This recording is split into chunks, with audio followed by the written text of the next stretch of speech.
Still trying to raise up for a new HP Omen laptop. I need all the help I can get. Want a shout out? Link in the description below. This has been something that is long overdue. You guys know I've done this game. I've done this 3 times. Once on the DS, once on the 3DS, and a few years ago on the Switch. But now this is going to be the last time. Why? Because I'm doing it with commentary, and I don't want it to be the same thing over and over again. So, without further ado, I welcome you, one and all, to the Phoenix Wright Ace Attorney Trilogy. And let me tell you, there's a special reason why. A very special reason.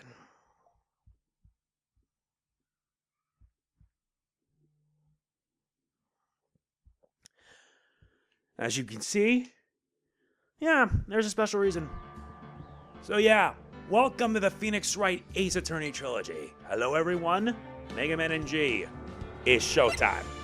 I did this way back in 2019. But today, we're doing things a little bit differently here. And no, there will not be any text skipping whatsoever. None, believe me. And I'm gonna make sure the transparency is pretty obvious. But, you guys know, honestly, this game needs a revamp. I did this already on the 3DS years back, and I did it again years later. But now, we're starting things off. Now you have a choice between 3 games. Phoenix Wright Ace Attorney, Ace Attorney Justice for All, and Ace Attorney Trials and Tribulations. You're probably wondering why I'm doing this. That's simple, really. Because this game came to the first game here came out in 2005 for the DS, and it came to the West that same year. So in honor of the DS release's 20th anniversary, we're gonna get started. We're actually going to do this. And boy, it's going to be a bumpy ride. So, let's get started. We begin with the first episode, the first Turnabout. Let me hold on a sec, I don't want to kill the anticipation.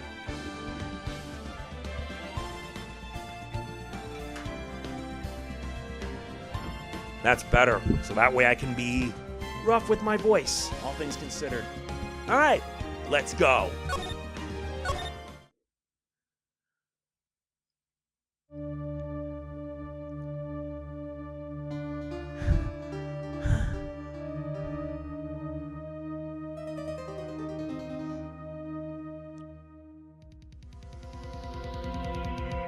Damn it! Why me? I can't get caught. Not like this. I've got to find someone to pin this on. Someone like him. I'll make it look like he did it.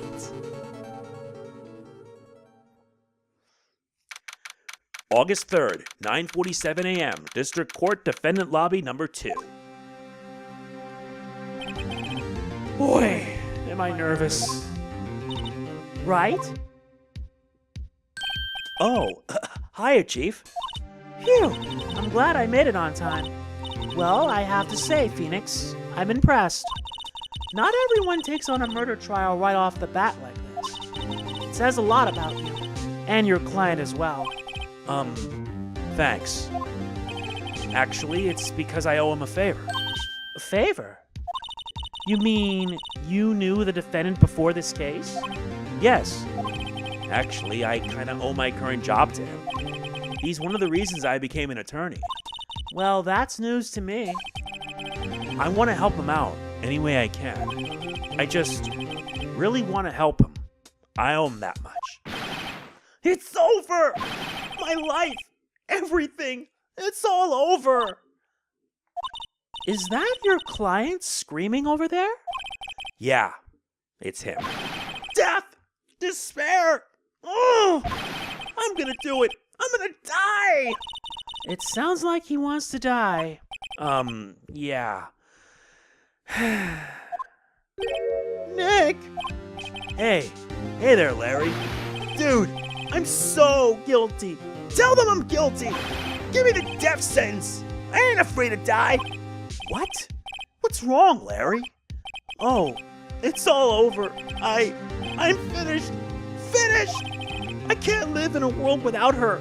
I can't. Who took her away from me, Nick? Who did this? Aw, Nick, you gotta tell me. Who took my baby away? The person responsible for your girlfriend's death? The newspapers say it was you. My name is Phoenix Wright. Here's the story. My first case is a fairly simple one. A young woman was killed in her apartment. The guy they arrested was the unlucky sap dating her. Larry Butts, my best friend since grade school. Our school had a saying, when something smells, it's usually the butts. In the 23 years I've known him, it's usually been true. He has a knack for getting himself in trouble.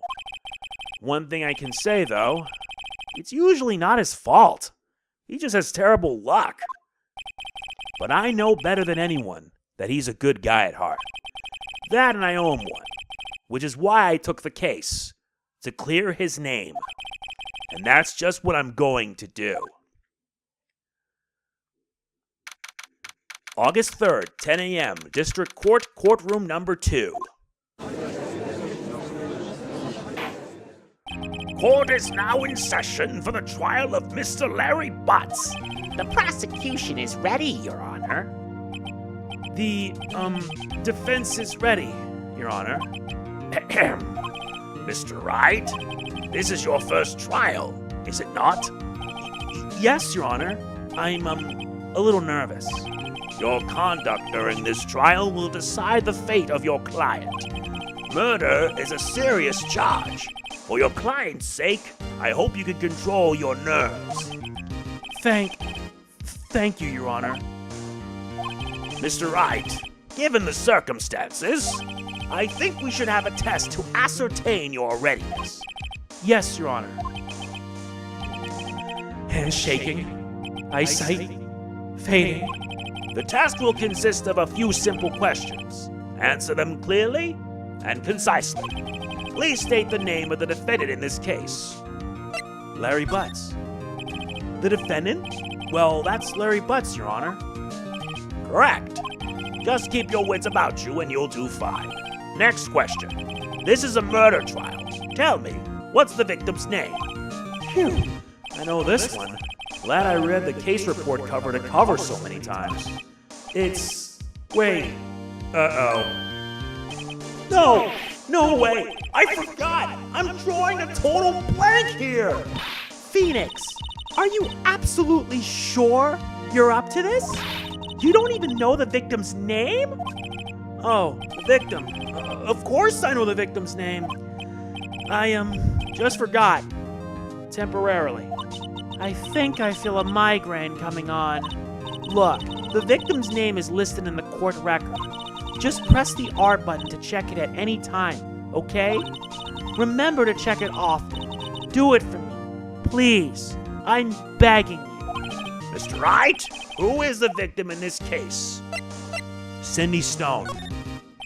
The victim's name is Cindy Stone. Correct. Now tell me, what was the cause of death? She died because she was hit with a blunt object. She was struck once by a blunt object. Correct. You've answered all my questions. I see no reason why we shouldn't proceed. You seem much more relaxed, Mr. Wright.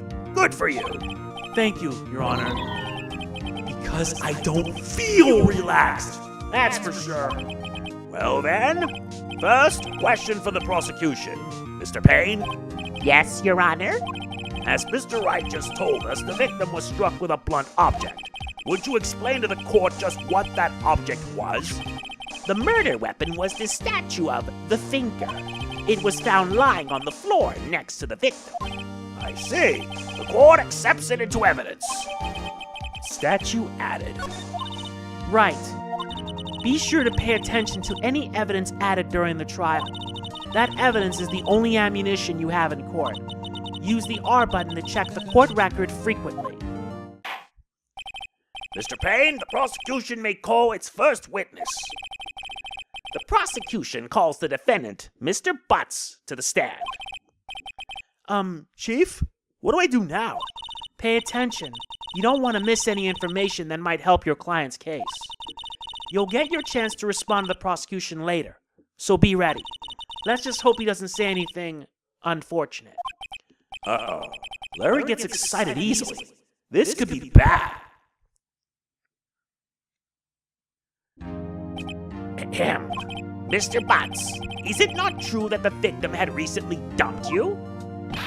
Hey, watch it, buddy. We were great together. We were Romeo and Juliet, Cleopatra and Mark Anthony. Didn't they all Die? I wasn't dumped. She just wasn't taking my phone calls or seeing me. Ever. What's it to you anyway? Mr. Butts, what you described is generally what we mean by dump. In fact, she had completely abandoned you and was seeing other men. She had just returned from overseas with one of them the day before the murder. What do you mean, one of them? Lies! All of it! Lies! I don't believe a word of it! Your Honor, the victim's passport. According to this, she was in Paris until the day before she died. I see. Indeed, she appears to have returned the day before the murder. Dude, no way. The victim was a model but did not have a large income. It appears that she had several sugar daddies. Daddies? Sugar? Yes, older men who gave her money and gifts. She took their money and used it to support her lifestyle. Dude! We can clearly see what kind of woman this Miss Stone was. Tell me, Mr. Butts, what do you think of her now? Right? I don't think you want him to answer that question. Yeah. Larry has a way of running his mouth in all the wrong directions. Should I? Yes, stop him from answering. My client had no idea the victim was seeing other men. That question is irrelevant to this case. Oof! Dude! Nick! What do you mean irrelevant? That cheating she-dog! I'm gonna die! I'm just gonna drop dead! Yeah! And when I meet her in the afterlife, I'm going to get to the bottom of this! Let's continue with the trial, shall we? I believe the accused's motive is clear to everyone. Yes, quite. Oh boy, this is so not looking good. Next question. You went to the victim's apartment on the day of the murder, did you not? Well, did you or did you not? Well, maybe I did, and maybe I didn't. Uh-oh. He went, what do I do? Have him answer honestly. I know. I'll send him a signal. Tell the truth. Yeah, I was there. I went. Order! Well, Mr. Butts? Dude, chill. She wasn't home, man. So, I didn't see her. Your Honor, the defendant is lying. Lying? The prosecution would like to call a witness who can prove Mr. Butts is lying. Well, that simplifies matters. Who is your witness? The man who found the victim's body. Just before making the gruesome discovery, he saw the defendant fleeing the scene of the crime. Order! Order in the court! Mr. Payne, the prosecution may call its witness. Yes, Your Honor. This is bad. On the day of the murder, my witness was selling newspapers at the victim's building. Please bring Mr. Frank Sawit to the stand. Mr. Sawit, you sell newspaper subscriptions. Is this correct? Oh, yes. Newspapers, yes. Mr. Sartre, you may proceed with your testimony. Please tell the court what you saw on the day of the murder. Witness testimony. Witness's account. I was going door to door, selling subscriptions when I saw a man fleeing an apartment. I thought he must be in a hurry because he left the door half open behind him. Thinking it strange, I looked inside the apartment. Then I saw her lying there, a woman, not moving, dead. I quailed in fright and found myself unable to go inside. I thought to call the police immediately. However, the phone in her apartment wasn't working. I went to a nearby park and found a public phone. I remember the time exactly. It was 1 p.m. The man who ran was, without a doubt, the defendant sitting right over there.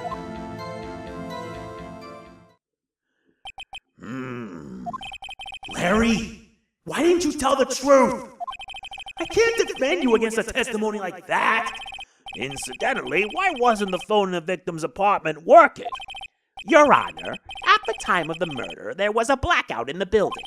Aren't phones supposed to work during a blackout? Yes, Your Honor. However, some cordless phones do not function normally. The phone that Mr. Salt used was one of those. Your Honor, I have a record of the blackout for your perusal. Okay, the blackout record was added. Now, Mr. Wright? Yes? Yes, Your Honor? You may begin your cross-examination.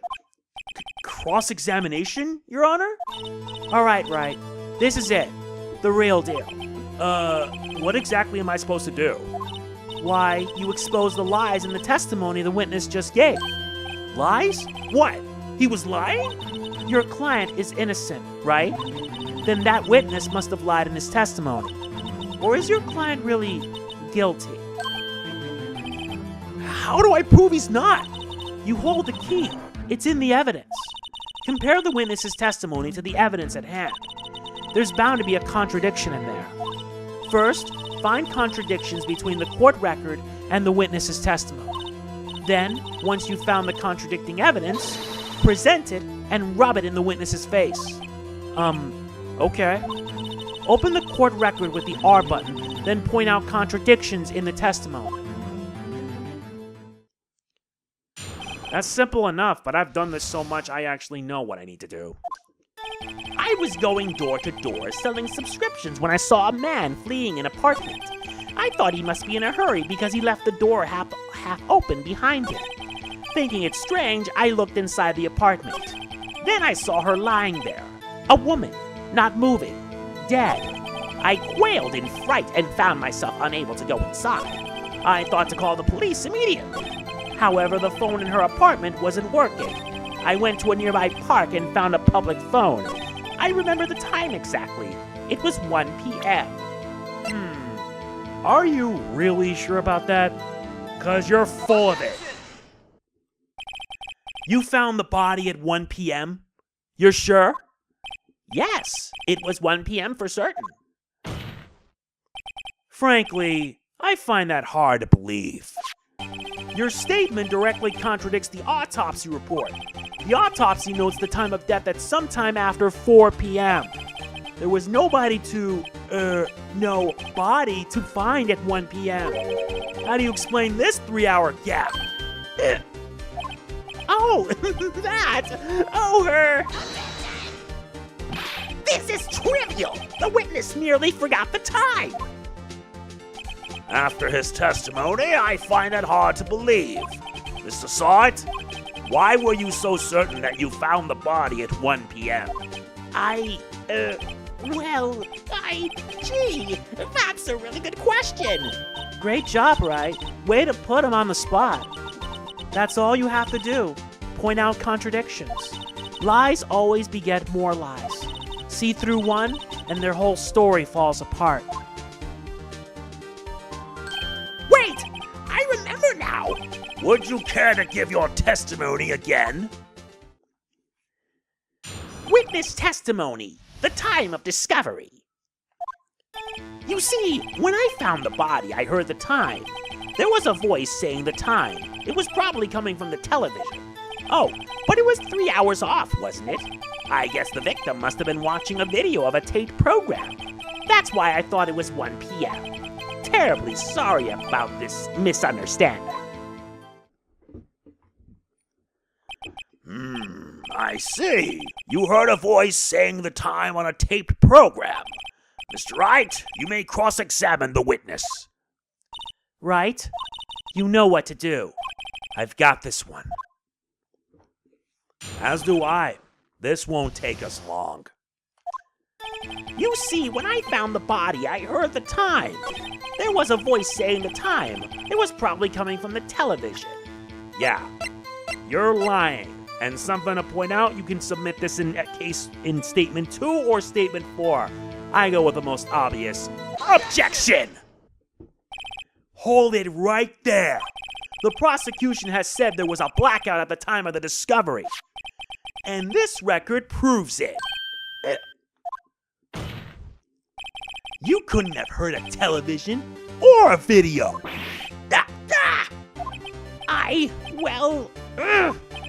The defense has a point. Do you have an explanation for this, Mr. Salt? No, I find it quite puzzling myself. Quite. Wait, I remember now. Mr. Salt, the court would prefer to hear an accurate testimony from the very beginning. These constant corrections are harming your credibility. That, and you seem rather distraught. My apologies, Your Honor. It must have been the shock of finding the body. Very well, Mr. Salt. Let's hear your testimony once more, please. Witness testimony. Hearing the time. Actually, I didn't hear the time. I saw it. There was a table clock in the apartment, wasn't there? Yeah, the murder weapon. The killer used it to hit the victim. That must have been what I saw. You saw a clock? I guess that would explain it. The defense may cross-examine the witness. Gladly. And in the original DS version, they call it the time of discovery. Actually, I didn't hear the time. I saw it. There was a table clock in the apartment, wasn't there? Yeah, the murder weapon. The killer used it to hit the victim. You mean this? Wait just a moment. The murder weapon wasn't a clock. It was this statue. Now, how is this supposed to be a clock? What? You with your objections and your evidence. Just who you think you are? Just answer the question, Mr. Salt. Hey, I saw it there, okay? That's a clock. Your Honor, if I may. Yes, Mr. Payne. As the witness stated, this statue is indeed a clock. The neck is a switch. You just tilt it, and it says the time out loud. As it doesn't look like a clock, I submitted it as a statue. My apologies. I see. So, the murder weapon was a table clock after all. Well, Mr. Wright, it appears that the witness's testimony was correct. This is a clock. Do you have any problems with his testimony now? Actually, I do have a problem with it, sadly. Your Honor, there is a gaping hole in the witness's testimony. The only way he could have known the weapon was a clock is to hold it in his hand. Yet the witness testified that he never entered the apartment. Clearly a contradiction. Indeed. The witness knew it was a clock because he went into the apartment. You're lying. You were inside the apartment on the day of the murder. Oh, yeah? Prove it! Prove I went in there! I'll do better than that. I can prove you were the one who killed her. You struck her with the clock, and the shock of the blow triggered the clock's voice. That was the sound you heard. Order in the court. Intriguing. Please continue, Mr. Wright. Yes, Your Honor. Mr. Salt, the sound must have left quite an impression on you. Understandable, since the murder weapon spoke just as you hit the victim. That voice was burned into your mind. That's why you were so certain about the time. What's the meaning of this? This is all baseless conjecture! Baseless? Just look at the witness's face. Would the witness care to elaborate? Did you strike the victim with the clock? That day, I never, look, the clock, I heard, no, I mean, I saw, yeah! Seriously? Shut up! I hate you! It was him, I tell you! I saw him! He killed her and he should burn! Burn! Give him death! Order! Order in the court, I say! Your Honor, a moment, please. There isn't a shred of evidence supporting the defense's claims. Mr. Wright, Your Honor. you claim the sound the witness heard came from the clock. Do you have any evidence? The whole case is riding on this. I better think it through carefully. Your Honor, the sound Mr. Sawit heard was definitely this clock. A fact which is clearer if you simply, well, try sounding it. Let's sound the clock now, here in this court. Your Honor, may I have the clock? I ask the court to listen very carefully. I think it's 8:25. That certainly is a strange way to announce the time. Well, he is the thinker, after all. So, we've heard the clock. What are your conclusions, Mr. Wright? Mr. Payne, can you tell me what time it is now? It's 11:25. Ah! As you can see, this clock is exactly 3 hours slow. Precisely the discrepancy between what Mr. Sawit heard and the actual time of death. So, Mr. Sawit, try to talk your way out of this one. You forgot one thing. Uh-oh. What's he talking about now? While it may seem like that clock is running 3 hours slow, it proves nothing. How do you know it was running 3 hours slow on the day of the murder? If you can't prove that, you don't have a case. He's right. How am I gonna prove that? Damn it! I was so close. Mr. Wright, it seems you lack the critical evidence to support your claim. Yes, Your Honor. This means I cannot let you indict the witness. Unfortunately. This ends the cross-examination of Mr. Frank Sawit. I come all the way down here to testify, and look what happens. You treat me like a criminal. A criminal! You lawyers are all slime. I almost had it. Sorry, Larry. I failed you. There's nothing I can do about it now. Not so fast, Mr. Sawit. Chief! Listen up, Wright. Don't throw this one away. Not like this. Think. But Chief, it's over. I can't prove the clock was slow the day of the murder. Nobody can prove that. Well, yes. But that doesn't mean you can't still win. Try thinking out of the box. Don't waste time doubting the facts. Assume the clock was 3 hours slow and think through it. Ask yourself, why was the clock 3 hours slow? Figure out the reason, and you'll have your proof. Right? Right? Can you think of a reason as to why the clock would be 3 hours slow? Yes!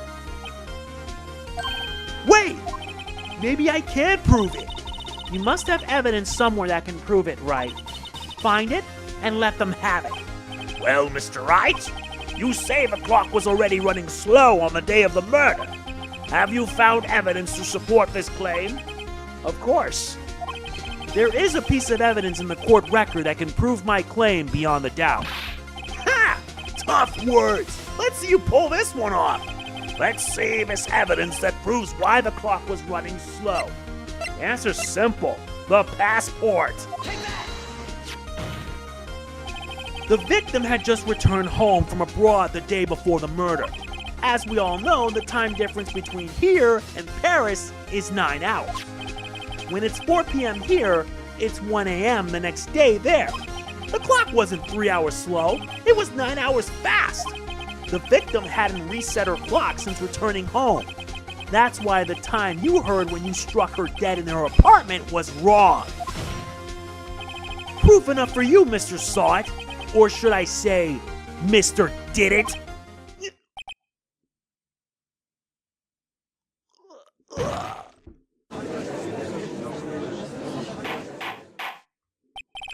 Order! Order, I say! Well, this case has certainly turned out differently than we all expected. Mr. Payne, your witness? He was arrested and has been taken away, Your Honor. Very well. Mr. Wright? Yes, Your Honor? I have to say, I'm impressed. I don't think I've ever seen someone complete a defense so quickly and find the true culprit at the same time. Thank you, Your Honor.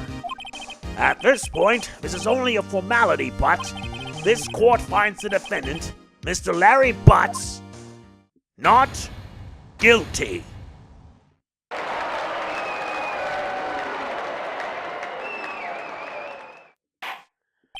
And with that, this court is adjourned. It turns out that Frank Saw It was a common burglar. He posed as a newspaper salesman to check and see when people were out of the house. That day, when Larry went to her apartment, the victim wasn't home. After he left, Mr. Saw It let himself in to do his dirty work. While he was searching her place, the victim returned. Flustered, Mr. Saw It grabbed the nearest blunt object he could find.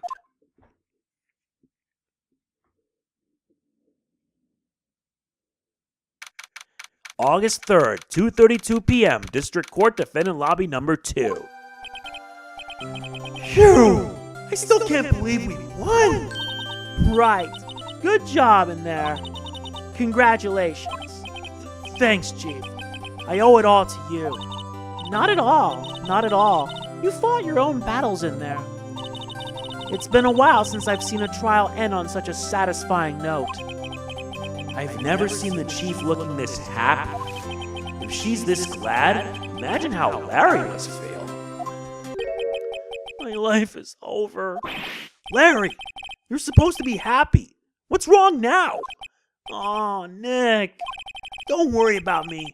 I'll be dead and gone soon. Good. Wait, no! I mean, bad! Larry, you're innocent. The case is closed. But my Cindy Wendy's gone, man. Gone forever. Larry, she was a... Nah, never mind.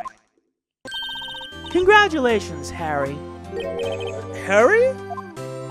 Yes, you. I can practically see the headlines now. Harry Butts. Innocent. Thanks. I really owe you one. I won't forget this. Ever. Let's celebrate. Dinner? Movie? My treat. Oh no, I couldn't. Hey, I was the one who got you off the hook. Oh, hey. Here, take this. It's a present. A present? For me? Wait, wasn't this the evidence that... Actually, I made this clock for her. I made one for her and one for me. Really? You? You made this? Well, thank you. I'll keep it as a memento. Yo, Nick, can you believe it? I was so into that chick. And she was just playing me for a fool. Don't that make you want to just cry? Larry. Are you so sure? Squeeze me? I think she thought quite a lot of you in her own way. Nah, you don't gotta sympathize with me, okay? Oh, I'm not just sympathizing. Really. Isn't that right? Right? Don't you have something to show your friend? Something that proves how she felt about him? Huh? Oh, yeah, right. What the heck is she talking about? What else? This statue. Check this out, Larry. Proof positive you weren't just some chump to her. Huh? What about that clock? This is the clock you made for her, Larry. And she took it with her when she traveled. Whatever. She probably just needed a clock, that's all. You think so? It's a pretty heavy clock to take traveling. Well, make of it what you will. Hey, Nick. I'm glad I asked you to be my lawyer. Really, I am. Thanks. Hope that made him feel a little better. Right? I hope you see the importance of evidence now. Also, hopefully you realize things change depending on how you look at them. People too. We never really know if our clients are guilty or innocent. All we can do is believe in them. And in order to believe in them, you have to believe in yourself. Right? Listen, learn, grow strong. Never let go of what you believe in. Never. Well, I think our work here is done. Shall we be off? Yeah, I guess so. Say, how about dinner? On me. We'll drink a toast to innocent buds. Yeah. Oh, speaking of Harry, you were saying part of why you became a lawyer was because of him. Yeah. Part, at least. You'll have to tell me more about it sometime. Maybe over drinks? And so my first trial came to a close. Larry slapped me on the back and said, "Gee, Nick, it's good to have friends. But I'm pretty sure he's not going to pay us, unless you count the clock he gave Mia." I didn't know it then, but that clock was soon going to be at the center of another incident. And my promise to tell the chief about me and Larry would be one promise that I wouldn't be able to keep. This concludes episode 1, the first Turnabout. This also unlocks the next episode, Turnabout Sisters. That's going to be a doozy of enough as it is. That is going to be it for this part of the original Ace Attorney. Now, I'll be mentioning the details why I'm doing it in the description. But if you want to know, Backwood Rocket Studios' impressive AA dub, which I still watch, and the fact that 2025 is the 20th anniversary of the original game on Nintendo DS, when it came over in the West. And that's kind of the reason why I'm doing it. So yeah, that's it. If you enjoyed this, please be sure to hit the like button. It means a lot. Please do not forget to like, comment, share, subscribe, and click the bell. Know that these things take time, and I need all the support I can get. Do not forget, though, that I'm still raising money for a new HP Omen laptop. If you want a shout out of your own, that's in the description. The link's down there. Just wanted to let you know that. This is MegamanNG signing off. Peace out. Now I gotta make this spiffy and nice.